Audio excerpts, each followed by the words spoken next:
Not every clue is locked in a file. Some live quietly in memory, waiting for the right moment to speak. Today, one woman's memory may rewrite everything we thought we knew about Summer Wells' disappearance. Not every clue is written in a file or locked inside an evidence box.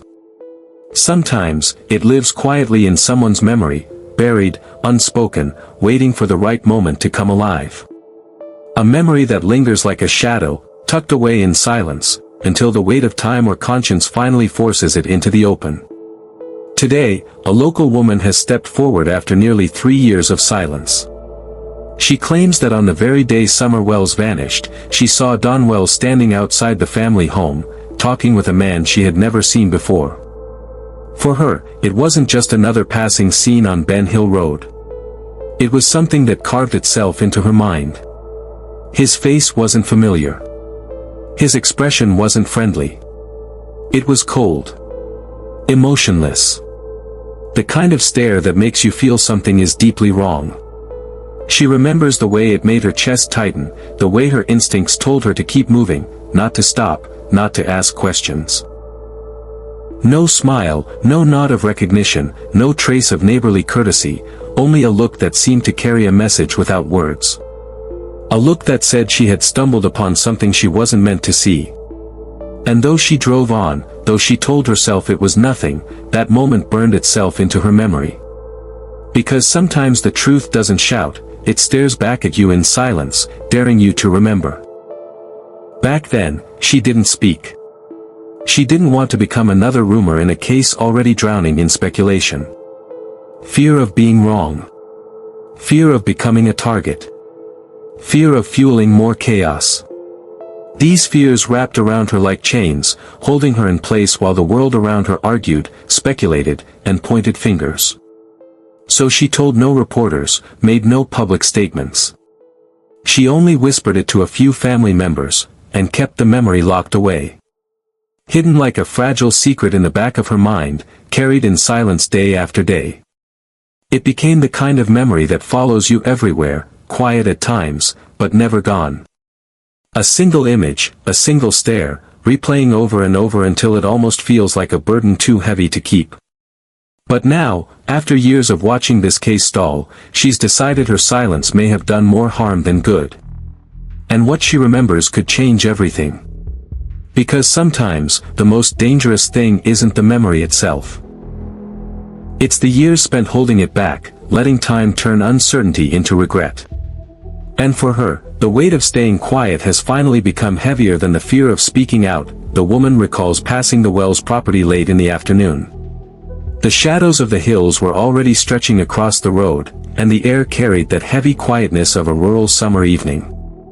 Don Wells stood near the driveway, talking to a man she didn't recognize. The scene felt ordinary at first glance, just two men in conversation, but the details struck her as unusual, enough to etch themselves into her memory. This wasn't a casual encounter. The man wasn't leaning on a truck or fiddling with a phone. He was stiff. Rigid. Hands in his pockets. Feet planted firmly in the dirt. His whole posture suggested tension, as if he wasn't there for small talk, as if the reason for his presence was something heavier, something unspoken. And then he turned, locking eyes with her. No nod. No wave. No trace of recognition. Just a cold, hollow stare that seemed to cut right through her. It wasn't just unfriendly, it was unsettling, unnatural, the kind of look that doesn't just meet your eyes but lingers long enough to send a chill down your spine. At that moment, she thought little of it. She kept moving, brushing it off as a strange but forgettable encounter. But hours later, when Summer was reported missing, that memory became impossible to ignore. The man's face, the way he stood, the stare that pierced through her, it all came rushing back with a weight that she could no longer shake. That shifts the timeline. It places an unknown figure on the Wells property in the hours leading up to Summer's disappearance, something no official report has ever confirmed.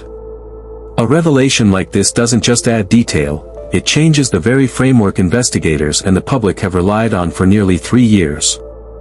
If true, it introduces a new presence in those critical hours, a presence unaccounted for, undocumented, and unexplained. And that raises unsettling questions. Who was he?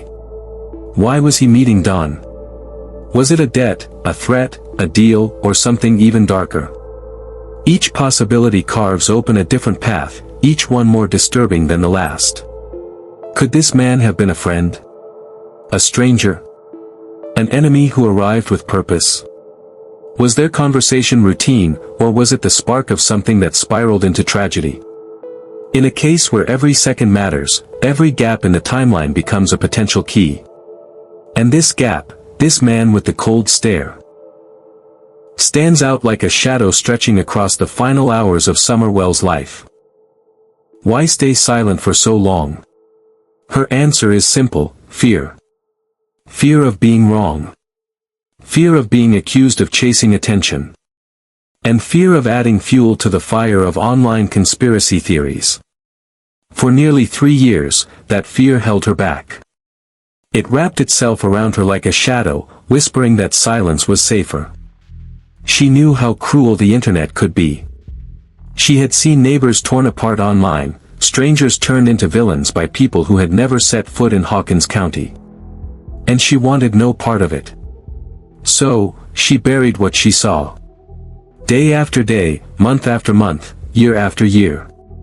She convinced herself it was just a passing moment, just two men talking near a driveway. Nothing more. And yet, the memory never left her. It followed her in quiet moments, while driving the same road, while folding laundry, while lying awake at night. A silent replay, always the same. Dawn standing near the property. A stranger at his side. A stare colder than anything she had ever felt before. But recently, something changed. Whether it was a police plea, a newscast replaying the timeline, or simply the weight of guilt, she realized she couldn't keep asking herself, what if? For almost 3 years, those two words haunted her. What if she had spoken sooner? What if that detail had given investigators a lead? What if her silence had allowed a crucial piece of the puzzle to remain hidden? What if that man mattered? What if her silence was hiding the truth? What if speaking now could still make a difference? These questions became louder than her fear.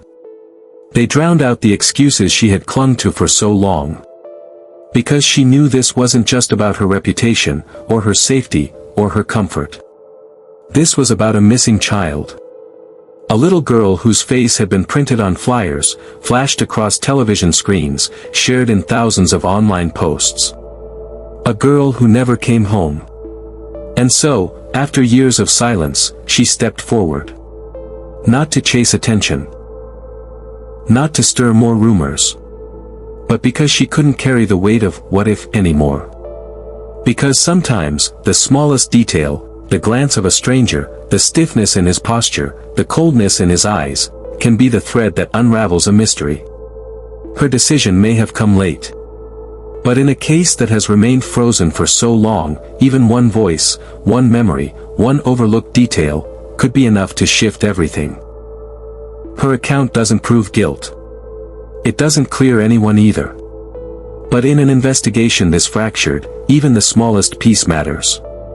That's the weight of her memory. It doesn't provide a name, or a motive, or a confession. It's not a smoking gun.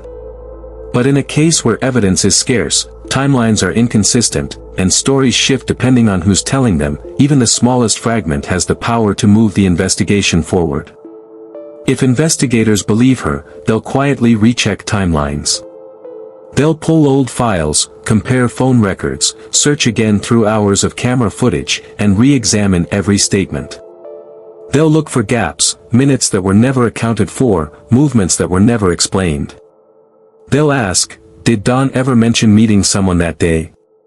Or did he leave something out?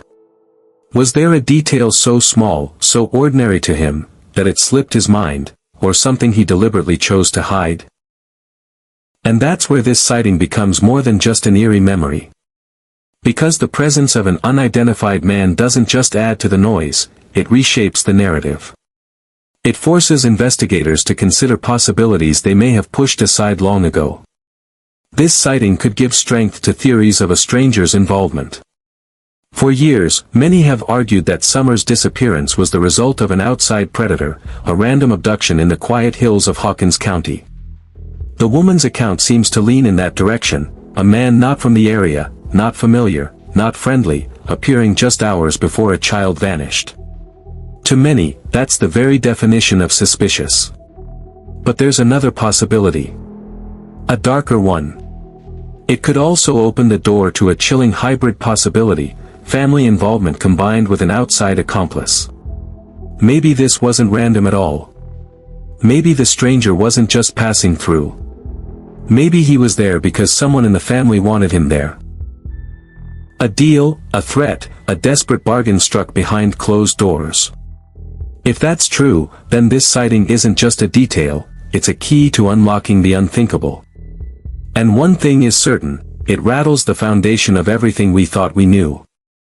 For nearly 3 years, the case of Summer Wells has been shaped by rumors, contradictions, and silence. People have clung to timelines built on shaky ground, pointed fingers based on half-truths, and argued endlessly about what really happened on that June afternoon. But if her story is real, if that man was truly there, it means the story we've been told isn't the full one. It means someone knows more than they've admitted. That's the power of a single voice breaking its silence. It doesn't solve the mystery. But it cracks the surface, just enough to let new questions spill out. Who was that man? Why was he there? And how close does his presence bring us to finally learning the truth about what happened to Summer Wells? As the hills of Benhill Road fall quiet again, one detail now refuses to stay buried. A woman's memory. A stranger's stare. A moment that may reshape an entire investigation. For years, the hills have held their silence. The roads, the trees, the very earth beneath our feet, silent witnesses to the unknown. And yet, even in that silence, one detail now refuses to fade. One memory refuses to remain locked away. One moment refuses to be ignored. This isn't proof. It's a spark. A spark that flickers in the darkness of uncertainty.